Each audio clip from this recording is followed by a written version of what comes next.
Hello दोस्तों, स्वागत करते हैं आपका एक बार फिर से आपके अपने YouTube चैनल RK क्लासेस 23 में। आज दोस्तों जैसा कि आप देख सकते हैं मैंने बुक लिया हुआ है। ये से आपका क्लास 12 फिजिक्स का मैंने लिया हुआ है यूपी बोर्ड का। आप लोग देख सकते हैं यहाँ पे। ये दोस्तों फिजिक्स सेकंड भाग है। इसमें हम आज एक लेसन के जो भी क्वेश्चन हैं, जो भी न्यूमेरिकल हैं दोस्तों, सभी न्यूमेरिकल को एक वीडियो में समाप्त करने वाले हैं, जो कि क्वेश्चन आपका रैपिड फायर जैसा होगा। मतलब बहुत स्पीड में हम इस क्वेश्चन को सॉल्व करने वाले हैं। अगर दोस्तों आप लोगों को ज़्यादा डीपली यानी कि 1 बाय 1 क्वेश्चन को समझना है बेसिकली, तो उसके लिए मैंने वीडियो अपलोड किया हुआ है, आप लोग जा करके वहाँ से देख सकते हैं। लेकिन चूंकि आपका एग्जाम दोस्तों काफी नजदीक आ चुका है, तो ऐसे में आपको टोटल न्यूमेरिकल को फास्ट वे से सॉल्व करने की आवश्यकता है, क्योंकि टोटल बुक आपकी रिवाइज होना आवश्यक है। तो इसलिए मैंने आज के लेसन में दोस्तों टोटल एक चैप्टर का न्यूमेरिकल ही उठा लिया है। आप लोग देख सकते हैं चैप्टर क्या है। ये 15वां लेसन है दोस्तों, जो कि प्रिज्म द्वारा प्रकाश का अपवर्तन तथा प्रक्षेपण नाम का आपका लेसन ये बनता है। ठीक है, तो हम लोग इसमें आप लोग देख सकते हैं टोटल दोस्तों इसमें 15 क्वेश्चन दिए गए हैं, जो कि न्यूमेरिकल है। टोटल आंकिक प्रश्न आप लोग देखेंगे। टोटल आपके पास यहाँ पे 15 क्वेश्चन दिए गए हैं। तो 15 क्वेश्चन को हम दोस्तों यहाँ पे बहुत कम समय में सॉल्व करेंगे। ठीक है, बस आप लोगों को टाइम देना है दोस्तों। अगर आप लोगों का रिप्लाई आएगा, ठीक है, तो मैं प्रत्येक संडे को एक लेसन का टोटल न्यूमेरिकल समाप्त करूंगा इसी बेसिस पे, जैसे रैपिड फायर टाइप का मैंने क्वेश्चन यहाँ पे आज के वीडियो में शामिल किया हुआ है। ठीक है, बहुत ज्यादा आपको आनंद आएगा दोस्तों इस वीडियो को देख लेने के पश्चात। ठीक है, तो हम दोस्तों यहाँ पे क्या काम करेंगे कि क्वेश्चन जो आपका होगा आपके स्क्रीन पे शो होगा, उसमें आप लोग देखते रहेंगे कि कौन सा क्वेश्चन है, पहला वाला क्वेश्चन है, सेकंड क्वेश्चन है, थर्ड क्वेश्चन है। क्वेश्चन में क्या दिया गया है उसको भी आप देखते रहिएगा वहां पे। ठीक है, लेकिन मैं बुक की मदद से दोस्तों यहाँ पे क्वेश्चन के जो भी सामग्री होगी उसको निकालूंगा, उसके बाद उसको बहुत तेजी के साथ सॉल्व हम करेंगे। ठीक, तो उम्मीद करता हूं कि ये क्लास आप लोगों के लिए बहुत ज्यादा अच्छी होने वाली है, इसलिए वीडियो पे बने रहिएगा लास्ट तक। आइए स्टार्ट करते हैं दोस्तों। पहला क्वेश्चन हम देखते हैं। यहाँ पे आप लोग देख सकते हैं स्क्रीन पे आपको दिखाई दे रहा है। क्वेश्चन में क्या कहा गया है? कहा गया है दोस्तों 63 अंश कोण वाले प्रिज्म का पीले प्रकाश के लिए न्यूनतम विचलन कोण 29 अंश है। पहली बात क्या कहा गया? 63 अंश कोण वाले प्रिज्म का। दोस्तों यहाँ पे जो प्रिज्म आपका बनेगा, प्रिज्म का कोण दोस्तों यहाँ पे कितना दिया गया है? 63 अंश दिया गया है यहाँ पे कोण। ठीक है, तो ए से इसको हम लोग दिखाते हैं, प्रिज्म के कोण को दिया गया है 63 अंश। उसके बाद कहा गया है दोस्तों इसका जो विचलन कोण आता है, ठीक है ना, विचलन मतलब हम लोग जानते हैं, यहां से जाने के बाद जो यहाँ पे आपका बनता है डेल्टा का मान, विचलन कोण दोस्तों यहाँ पे दिया गया है 29 अंश। आपसे पूछा क्या गया है? कहा गया है आपतन कोण ज्ञात कीजिए। दोस्तों यहाँ पे जो आपतन कोण बनेगा आई का मान, उसी को निकालने के लिए आपसे कहा गया है। तो एक सूत्र, चूंकि ये पहला क्वेश्चन है इसलिए मैं थोड़ा सा आप लोगों का बेसिक भी यहाँ पे बता दूंगा, ताकि आगे वाले क्वेश्चनों में आपको कोई दिक्कत ना बने। दोस्तों यहाँ पे प्रिज्म से अपवर्तन जब होता है तो इसके विचलन कोण, प्रिज्म के कोण तथा अपवर्तनांक में एक संबंध होता है। वो होता है दोस्तों क्या चीज, इसको ध्यान से समझिए, यानी इक्वल होता है sine A plus delta M by 2 upon sine A by 2। ठीक है, क्योंकि ये आपका स्नेल के नियम से चलता है, तो जिसमें हम लोग जानते हैं कि स्नेल का नियम यानी इक्वल होता है sine i upon sine r, जहां से दोस्तों ये ऊपर वाला जो आपका है टोटल ये आपतन कोण है, और जो ये वाला है दोस्तों ये क्या है? ये अपवर्तन कोण है। ठीक है, तो हमसे पूछा क्या गया है? हमसे पूछा गया है आपतन कोण, यानी आई का मान हमसे पूछा गया है। तो ध्यान दीजिएगा सूत्र दोस्तों यही हमारा चल जाएगा, यानी कि हम लोग जानते हैं कि आई इक्वल ए प्लस होता है डेल्टा एम बाई 2, यही हम सिंपल सा लगाएंगे। तो I इज इक्वल क्या बनेगा? ए का मान आप देख सकते हैं यहाँ पे दिया गया है 63 अंश प्लस डेल्टा एम का मान दिया गया है 29 अंश, बटे में दोस्तों क्या है? 2 है। तो I इज इक्वल, इन दोनों को जोड़ दीजिए, कितना बनेगा? 9 3 12, अच्छा 2 8 8 1 9 बटे 2। दोस्तों इसको हम काटेंगे जब 2 से ना, तो आएगा कितना? 46 अंश। यही आपसे पूछा गया था कि आपतन कोण कितना होगा, इसको आप ज्ञात कीजिए। ठीक है, तो ये बड़े आसानी से आपका पहला वाला दोस्तों क्वेश्चन था, ये आपका सॉल्व हो चुका है। ठीक है, अब हम चलते हैं सेकंड वाले क्वेश्चन पे। सेकंड वाला क्वेश्चन आपकी स्क्रीन पे है, इसको आप लोग ध्यान से पढ़ लीजिए।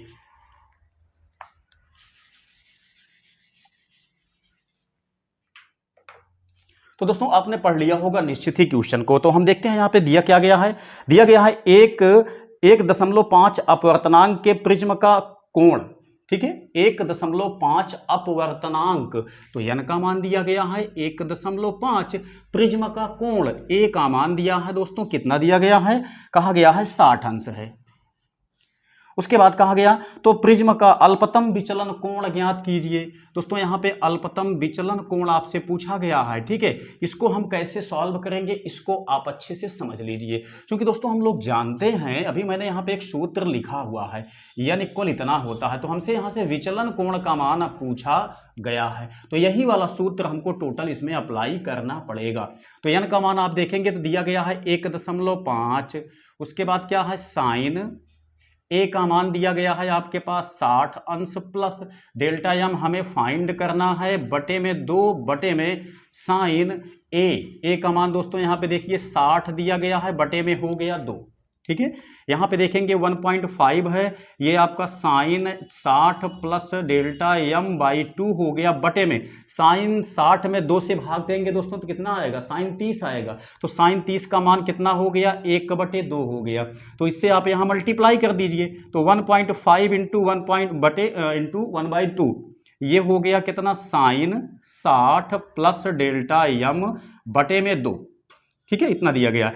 अब दोस्तों ध्यान दीजिए आप इस बात को, थोड़ा से क्वेश्चन में आप लोग देखेंगे वहां पे तो इसका कुछ मान दिया गया है, कैसे, जब हम इसको 1.5 को हम 2 से काटेंगे तो आएगा 0.75। यहाँ पे आप देखिए साइन दिया गया है 60 प्लस डेल्टा m सबके बटे 2। दोस्तों आप लोग देख सकते हैं क्वेश्चन में कि 0.75 के स्थान पे दिया कितना गया है, कहा गया है इसमें इसके स्थान पे आप साइन 48.6 अंश लेके चलेंगे, तो इसके स्थान पे हम क्या लिखेंगे, साइन 48.6 अंश लिखेंगे इसके स्थान पे। उसके बाद आप देखेंगे तो साइन 60 प्लस डेल्टा m बटे में है 2। अब देखिए साइन से साइन आपका कैंसिल हो गया, तो बचा कितना 48.6, यहाँ पे 60 प्लस डेल्टा m बाई 2, इसको हम क्लीन करते हैं। अभी आगे देखिए जब इसका दोस्तों यहाँ मल्टीप्लाई होगा तो कितना बनेगा, देखिए 2 छंग 12, 2 8 16, 16 1 17 आपका बन गया। उसके बाद ध्यान देंगे, देखिए 2 चौक 8 1 9 आ गया, दशमलव दोस्तों 1 अंक के बाद बनेगा। उसके बाद ध्यान दीजिए ये 60 प्लस डेल्टा m है, तो हम 60 को लाके इसमें घटा देते हैं, ये हो गया आपका डेल्टा m। देखिए बचेगा कितना, यहाँ पे दोस्तों आपका देखा जाए तो 60 30 90, मतलब 37.2 अंश आ गया डेल्टा m का मान, ठीक है। तो ये सेकंड वाला क्वेश्चन आपका दोस्तों यहाँ पे सॉल्व हो जाता है, ठीक है। अब तीसरा वाला क्वेश्चन जो है वो आपके स्क्रीन पे आ गया, उसको आप लोग तब तक पढ़िए।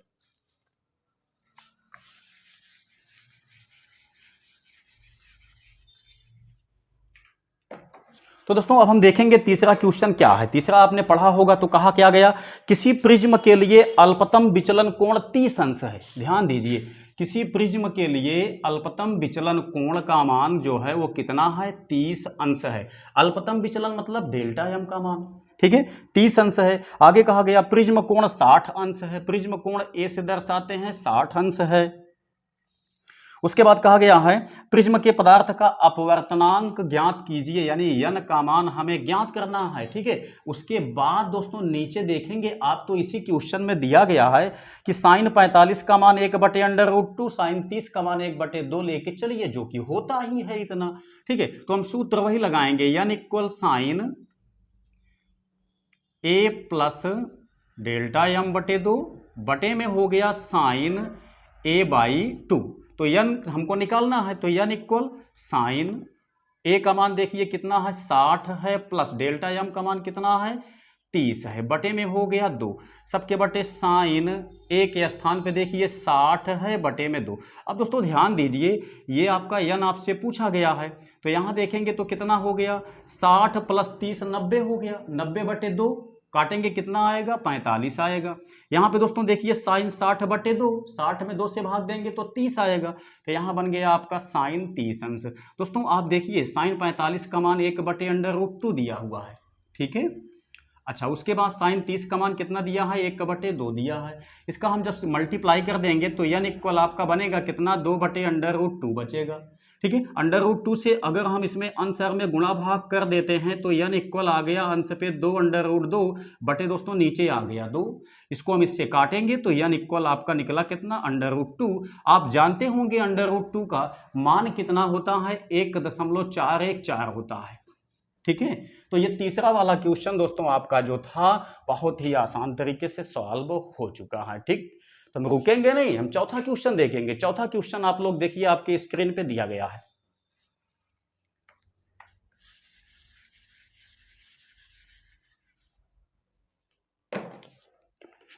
तो दोस्तों हम देखते हैं चौथा क्वेश्चन क्या दिया गया है।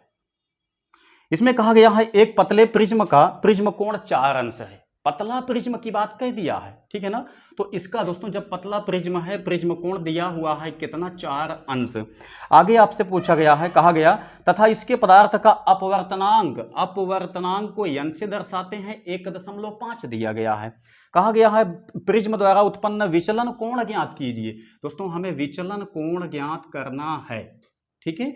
लेकिन जब बात आ जाती है यहाँ पतले प्रिज्म की, तो आपको ध्यान देना है कि पतले प्रिज्म का जो कोण का सूत्र होता है विचलन का, वो दोस्तों चेंज हो जाता है।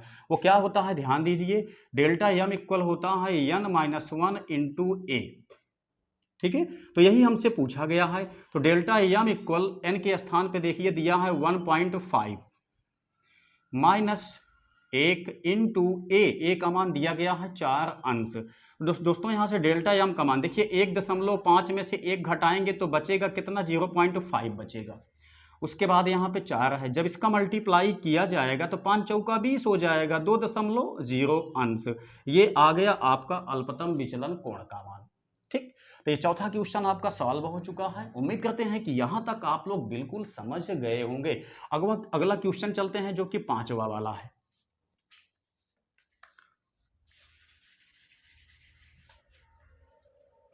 दोस्तों आपने पढ़ लिया होगा 5वां क्वेश्चन क्या दिया गया है। तो देखिए कांच के एक पतले प्रिज्म का अपवर्तक कोण 4.5 है।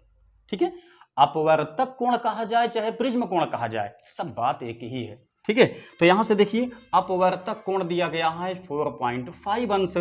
उसके बाद क्या कहा गया, यदि कांच का अपवर्तनांक यानी का मान दिया गया है 1.52। उसके बाद तो अल्पतम विचलन कोण ज्ञात कीजिए। तो हमसे यहाँ पे विचलन कोण ही तो पूछा गया है। ठीक है दोस्तों, यहाँ पे आपका जो 5वां नंबर क्वेश्चन है ये सॉल्व करने की आवश्यकता ही नहीं है, क्योंकि इसे ही क्वेश्चन मैंने जस्ट इसके पहले बताया, सेम ऐसे ही क्वेश्चन। तो आप लोग इस टाइप से ही ये वाला क्वेश्चन सॉल्व कर लेना। ठीक है, अब हम चलते हैं कहाँ पे, 6 नंबर क्वेश्चन पे। तो 6 नंबर क्वेश्चन हमारा क्या दिया गया है उसको आप लोग स्क्रीन पे देख लीजिए। कहा गया किसी पतले प्रिज्म से उत्पन्न विचलन कोण 10 अंश है। पतले प्रिज्म से उत्पन्न विचलन कोण कितना है, 10 अंश है। आगे कहा गया प्रिज्म कोण ज्ञात कीजिए, a का मान निकालने के लिए कहा गया है। आगे आपसे पूछा गया कि प्रिज्म के पदार्थ का अपवर्तनांक 1.5 है। 1.5 क्या चीज, अपवर्तनांक। दोस्तों सूत्र लगाना है n इक्वल क्या चीज, sign a plus delta m/2 बटे में साइन a/2। क्या नहीं पता है, ध्यान दीजिए, n का मान आपको पता है। ठीक है, उसके बाद आपसे देखिए a का मान पूछा गया है, जबकि डेल्टा m का मान भी पता है। ठीक है, तो आसानी से ये वाला क्वेश्चन भी आप सॉल्व कर सकते हैं। ठीक है, हम चलते हैं 7वें नंबर क्वेश्चन पे। दोस्तों 7वें पे चलते हैं। 7वें में क्या कहा गया है उसको ध्यान से आप समझिए। देखिए पहले सबसे पहले क्वेश्चन को, कहा गया वायु में स्थित कांच का एक पतला प्रिज्म प्रकाश किरण में 4 अंश का अल्पतम विचलन उत्पन्न करता है। ठीक है, ये क्वेश्चन आपका बहुत ही शानदार है। देखिए 7वां क्वेश्चन बहुत ही लाजवाब है। ठीक है, देखिए क्या क्या कहा गया है, वायु में स्थित है कांच का एक पतला प्रिज्म जिसका जो आपका अल्पतम विचलन उत्पन्न जो करता है, मतलब जो विचलन कोण बनाता है वो कितने का बनाता है, 4 अंश का बनाता है। तो दोस्तों वायु के लिए हम विचलन कोण डेल्टा ए मान लेते हैं, ये 4 अंश दिया गया है। ठीक है, आगे क्या कहा गया, यदि इस प्रिज्म को जल में रख दें तब इसका कितना विचलन होगा। ठीक है दोस्तों, ये प्रिज्म है, इसको दोस्तों जब वायु में जब इसका विचलन कोण नापा जाता है तो आता कितना है, 4 अंश आता है। ठीक है, जब दोस्तों इसको डाल दिया जाता है किसी जल में, ठीक है, तो उसमें कितना होगा विचलन कोण, इसके लिए आप नीचे देख सकते हैं इसमें कुछ निर्देश दिया गया है। क्या दिया गया है, ANG का मान दिया गया है दोस्तों यहाँ पे 3/2, ठीक है। उसके बाद क्या कहा गया है, ANW, मतलब जब जल में डाला जाता है तब इस प्रिज्म का अपवर्तनांक चेंज हो जाता है, तो वो कितना हुआ है उसको देख लीजिए, 4/3 आपका ये भी दिया गया है। तो सबसे पहले हम निकालेंगे कहाँ पे, वायु में विचलन कोण का व्यंजक लगाएंगे। हम ये याद रखेंगे कि यहाँ पे कहा गया है पतला प्रिज्म, जब भी पतला कह दे दोस्तों तो हमको यहाँ पे ये सूत्र लगा के चलना है। देखिए वायु के लिए ANG-1 इंटू A, तो यहाँ पे दिया गया है वायु में विचलन कोण डेल्टा A का मान कितना दिया गया है, 4 अंश दिया गया है। ANG का मान दिया गया है 3/2 -1 इंटू A नहीं पता है, A नहीं बदलेगा, प्रिज्म का कोण नहीं बदलेगा। प्रिज्म को अगर विभिन्न माध्यम में डाला जाएगा तो उसका अपवर्तनांक चेंज हो जाएगा, लेकिन प्रिज्म का कोण थोड़ी ना बदलेगा, ठीक है। तो अब देखिए यहाँ पे दोस्तों 4 हो गया, इससे यहाँ मल्टीप्लाई होगा, तो यहाँ देखिए 2 × 2, 3 में से 2 गए, बचेगा 1, 1/2 गुणे हो गया A, इससे मल्टीप्लाई हो जाएगा तो 8 आ गया, ठीक है। यानी कि A का मान आ गया आपके पास 8 अंश। अब आगे ध्यान दीजिए, कहा गया है जब इसको जल में डुबा दिया जाता है तो विचलन कोण कितना होगा। तो दोस्तों हमको एक बात ध्यान देना है, जब भी प्रिज्म को जल में डुबाया जाएगा या किसी माध्यम में ले जाया जाएगा तो हमको सबसे पहले सापेक्ष अपवर्तनांक निकालना पड़ेगा, ठीक है। चूंकि यहाँ पे देखिए तो क्या है, कांच है आपका, वायु से गया किसमें, जल में गया, ठीक है ना। तो यहाँ पे हम क्या लगाएंगे, LNG लगाएंगे, मतलब द्रव के सापेक्ष, या W लगा देते हैं, W यानी कि जल के सापेक्ष ग्लास का अपवर्तनांक। तो इसके लिए हमको ध्यान देना है वायु में उसका अपवर्तनांक बटे जल में अपवर्तनांक, इससे क्या निकलेगा, इससे आपका जल के सापेक्ष ग्लास का अपवर्तनांक निकल जाएगा, ठीक।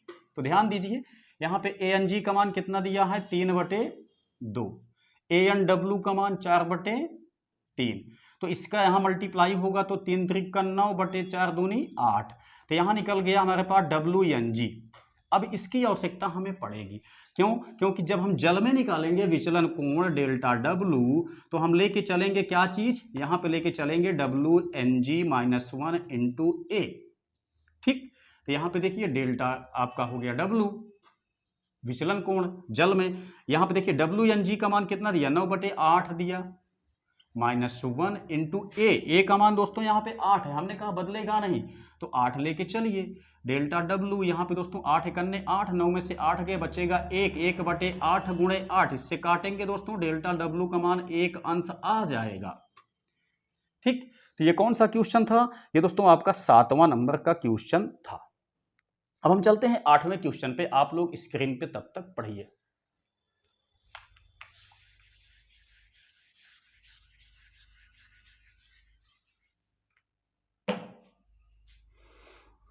अभी दोस्तों देखिए 8वां नंबर क्वेश्चन क्या दिया गया है, कहा गया एक प्रिज्म का अपवर्तक कोण 60 अंश है, A का मान दोस्तों यहाँ पे 60 अंश है। उसके बाद देखिए जब प्रकाश किरण 45 अंश पर प्रिज्म पर आपतित होती है, ध्यान देने वाली बात है, 45 अंश पर जब ये आपतित होती है, मतलब आपतन कोण दिया है 45 अंश, ठीक है, तो विचलन कोण अल्पतम होता है। अब कितना होता है वही आप ज्ञात कीजिए। तो दोस्तों हम लोग जानते हैं, देखिए हमसे डेल्टा m पूछा गया है, विचलन I = delta m plus A/2 होता ही है, तो हमसे क्या पूछा गया है, डेल्टा m। देखिए I का मान दिया कितना, 45, यहाँ पे डेल्टा m प्लस A का मान दिया है 60, बटे में हो गया 2, इससे मल्टीप्लाई 45 दूनी हो गया 90, ये हो गया डेल्टा m प्लस 60, इसका दोस्तों यहाँ घटाएंगे तो कितना बनेगा आप लोग समझ सकते हैं, घटाएंगे तो डेल्टा m का मान निकल के आएगा दोस्तों 30 अंश, ठीक। तो 8वां क्वेश्चन भी आपका समाप्त तो हो चुका है इस टाइप से। अब हम लोग देखते हैं 9वां क्वेश्चन, आप लोग स्क्रीन पे भी देख सकते हैं, क्वेश्चन आपको मिल जाएगा।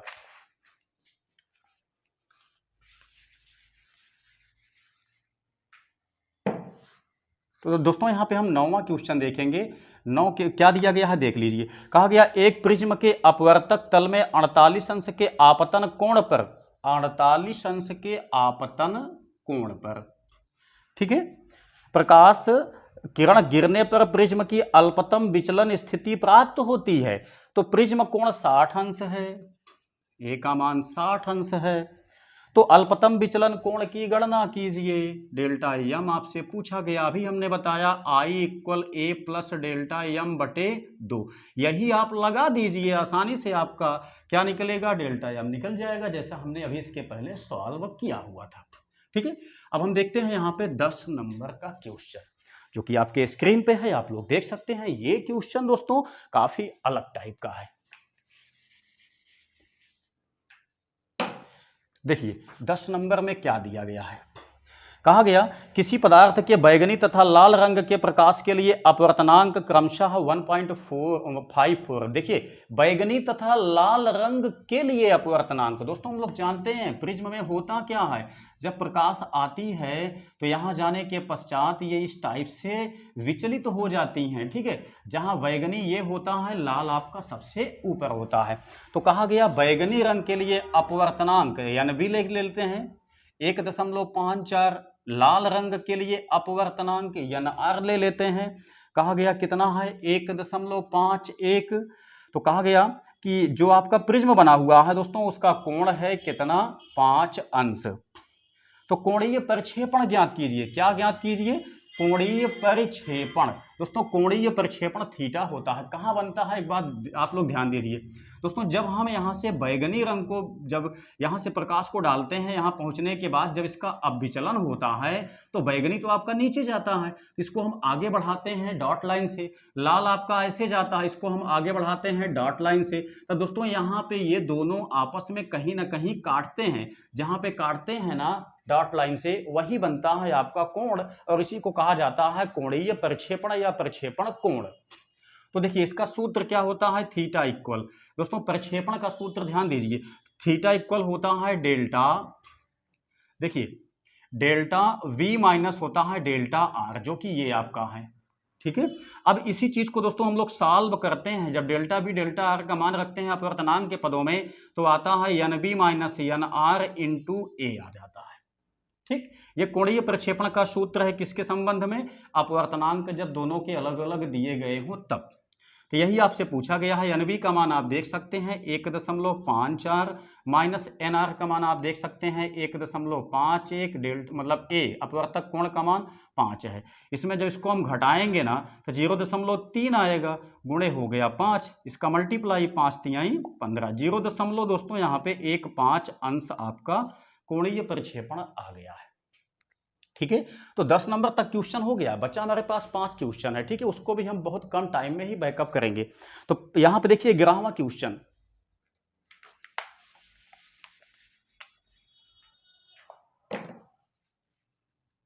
दोस्तों 11वां क्वेश्चन में क्या कहा गया है आप लोगों ने यहां पढ़ लिया होगा।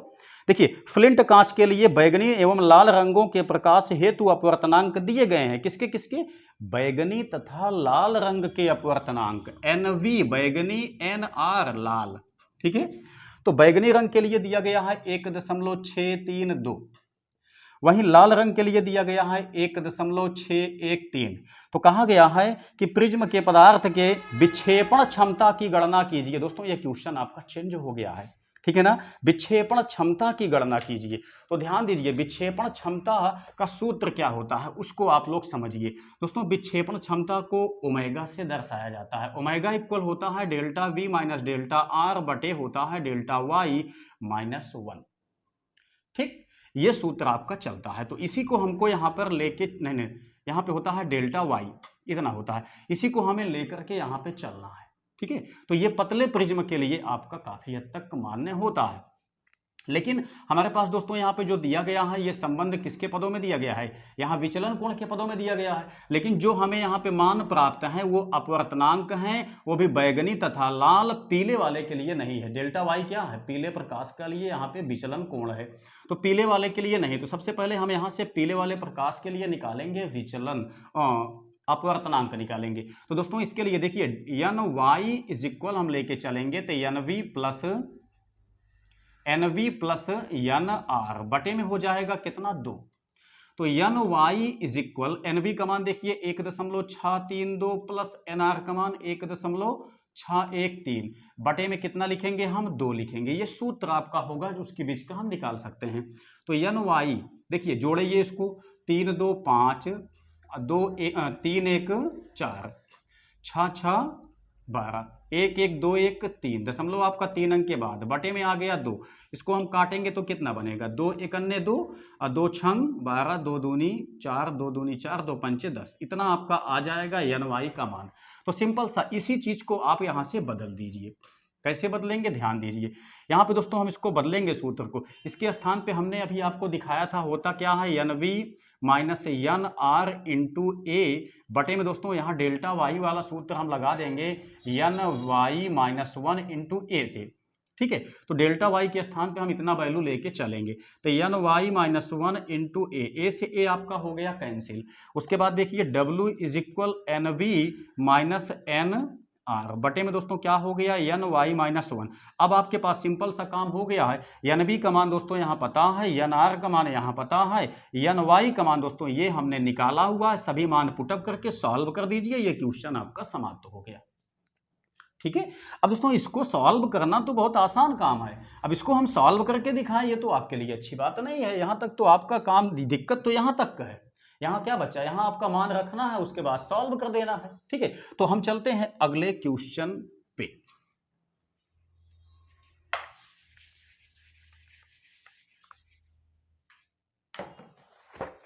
तो देखिए नेक्स्ट क्वेश्चन आपका क्या दिया गया, क्वेश्चन नंबर 12 है। कहा गया फ्लिंट कांच के लिए बैगनी तथा लाल रंगों के प्रकाश के लिए अपवर्तनांक दिया गया। देखिए बैगनी तथा लाल रंगों के लिए अपवर्तनांक यहाँ दिया गया है। ठीक, उसके बाद कांच के पदार्थ की वर्ण विक्षेपण क्षमता ज्ञात कीजिए। दोस्तों चाहे यहाँ पे विक्षेपण क्षमता कहे चाहे वर्ण विक्षेपण क्षमता कहे, ठीक है, यहाँ भी सेम आपका, जैसे मैंने भाई 11 नंबर क्वेश्चन बताया, सेम वैसे ही आपको यहाँ भी सॉल्व करना है। कुछ भी चेंज नहीं है, एकदम स्टेप बाय स्टेप वैसे चले जाइए जैसे मैंने वहाँ पे किया था, आप इसका भी जवाब निकाल लेंगे। ठीक है, तो हम चलते हैं यहाँ पे 13 नंबर के क्वेश्चन पे। इसमें दिया गया है एक प्रिज्म जिसका अपवर्तक कोण 60 अंश है। अपवर्तक कोण दोस्तों ए से दर्शाते हैं, इसका मान कितना है, 60 अंश है। उसके बाद क्या कहा गया, नीले लाल तथा पीले प्रकाश के लिए विचलन कोण क्रमशः अलग अलग दिए गए हैं। ठीक, नीले के लिए यहाँ पे देखिए, नीला का मतलब डब्लू डेल्टा बी, चूंकि विचलन कोण है, विचलन कोण को हम दर्शाते हैं डेल्टा से। अब ब्लू के लिए है तो यहाँ हम बी लेके चलेंगे, तो इसका मान कितना दिया गया है, इसका मान दिया गया है 53 अंश। उसके बाद लाल के लिए आपका दिया गया है 51 अंश, पीले के लिए दिया गया है डेल्टा वाई के लिए 52 अंश। ठीक, आपसे क्या पूछा गया है, पदार्थ का प्रक्षेपण क्षमता पूछा गया है, तो बहुत आसान है, कोई दिक्कत नहीं है। प्रक्षेपण क्षमता दोस्तों W इज इक्वल होता है delta V minus delta R बटे में होता है डेल्टा Y। तो ध्यान दीजिए डेल्टा V होता है, B नहीं होता है। लेकिन दोस्तों अगर V नहीं है B है तो हम यहाँ से B लेके चलेंगे। क्यों, देख लीजिए दोस्तों, हम लोग जानते हैं विबग्योर होता है। विबग्योर में आप लोग ध्यान से समझेंगे तो कहाँ के लिए पूछा गया, देखिए VIB, इसको काट देते हैं तो BR ये आपका अलग अलग हो गया, इसके बीच में वायु पड़ता है आपका। ठीक है, तो ये पहले होगा उसके बाद ये होगा, मतलब इसका विचलन ज्यादा होगा, विचलन कोण ये ज्यादा बनाएगा, ये वाला सबसे कम बनाएगा। ठीक है, ये आपका इससे कम बनाएगा लेकिन इससे ज्यादा बनाएगा। तो यहां से ये वाला सूत्र हम लगाएंगे, तो यहाँ ओमेगा इक्वल डेल्टा बी कितना हो गया, 53 हो गया, माइनस डेल्टा आर कितना है 51 बटे में डेल्टा वाई, ये हो गया आपका 52। तो दोस्तों यहाँ पे देखिए क्या बनेगा, जब इसमें इसको हम घटाएंगे तो आएगा 2 बटे हो गया 52, 2 से काटेंगे तो यहाँ मिलेगा 26। ठीक है, W इज इक्वल हो गया 1 बटे कितना 26। जब दोस्तों इसको हम 1 में 26 से भाग देंगे तो 0.03 समथिंग ऐसे ऐसे मान कुछ आएगा, कोण बन जाएगा। ये कोण नहीं होता है क्योंकि ये आपका कोणीय क्षमता है। ठीक है, इसका कोई मात्रक नहीं होता है। तो ये क्वेश्चन भी आपका सॉल्व हो गया है। 14 नंबर क्वेश्चन आपके स्क्रीन पे है, उसको आप लोग तब तक पढ़ें।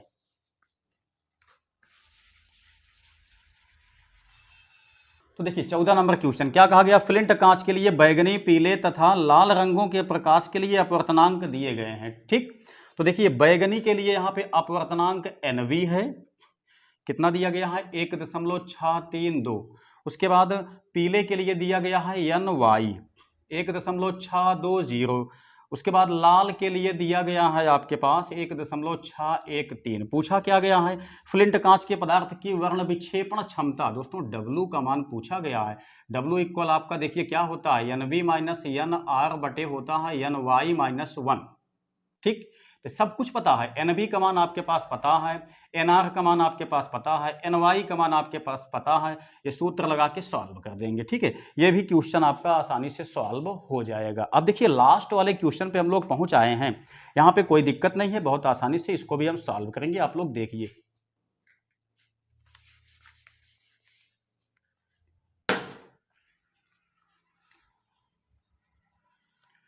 देखिए क्या कहा गया है, एक पतले प्रिज्म के पदार्थ के लिए लाल एवं बैगनी रंगों के अपवर्तनांक, लाल एवं बैगनी रंगों के। दोस्तों यहाँ पे NR का मान दिया है, NV का मान दिया गया है।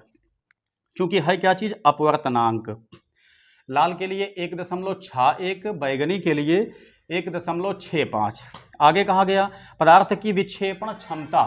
दोस्तों यहाँ पे W जो आपका ओमेगा होता है, ओमेगा का मान दिया गया है 0.08।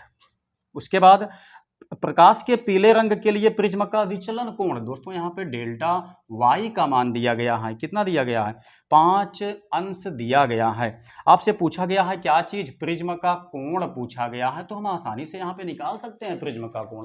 कैसे निकालेंगे, ध्यान दीजिए दोस्तों, हम यहाँ पे सूत्र लगाएंगे कोणीय विक्षेपण क्षमता यानी वर्ण विक्षेपण क्षमता का, जो कि होता क्या है, NV माइनस NR बटे होता है NY माइनस 1।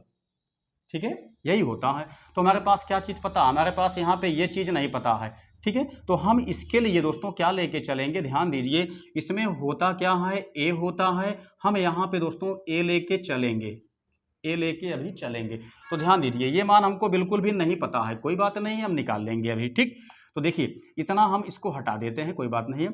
यहाँ पे देखिए W का मान दिया गया है 0.08, NV का मान आपके पास है 1.65, NR का मान आपके पास है 1.61, बटे में हो गया NY माइनस 1। तो यहाँ देखिए 0.08 है।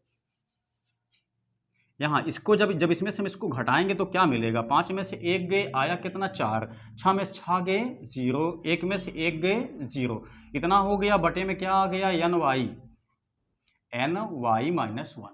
ठीक है, अब ध्यान दीजिए इसका मान हमको यहाँ से प्राप्त हो जाएगा। इसको हम इस साइड में ले आते हैं, हमारे पास यहाँ 0.04 बटे में कितना आ गया 0.08।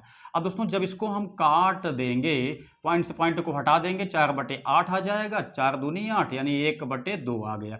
NY माइनस 1 इज इक्वल 1/2 आ गया। हमसे पूछा क्या गया है, हमसे दोस्तों यहाँ पूछा गया है विचलन, जो प्रिज्म है उसका कोण पूछा गया है। तो देखिए यहां से हम सॉल्व कर सकते हैं, चूंकि हम जानते हैं कि डेल्टा Y इज इक्वल होता है NY माइनस 1 इंटू A।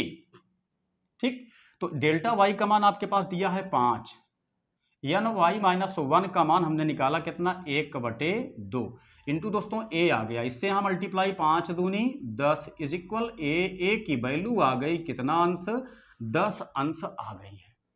ठीक है, तो इस तरीके से हमने यहाँ पे दोस्तों जितने भी क्वेश्चन दिए गए थे इस लेसन में प्रिज्म के सभी न्यूमेरिकल को हमने यहाँ पे सॉल्व किया हुआ है। अब इंतजार है कि आप लोगों का कमेंट कैसा आता है, आप लोगों का रिप्लाई कैसा आता है। दोस्तों अगर आप लोगों का कमेंट आएगा, सपोर्ट मिलेगा तो कहेंगे तो प्रत्येक संडे को आपके लिए रैपिड फायर टाइप का क्वेश्चन एक लेसन से लेके हम आएंगे, लेकिन जब आप लोगों का रिप्लाई आएगा तो चलिए मिलते हैं किसी नेक्स्ट वीडियो में, तब तक के लिए जय हिंद।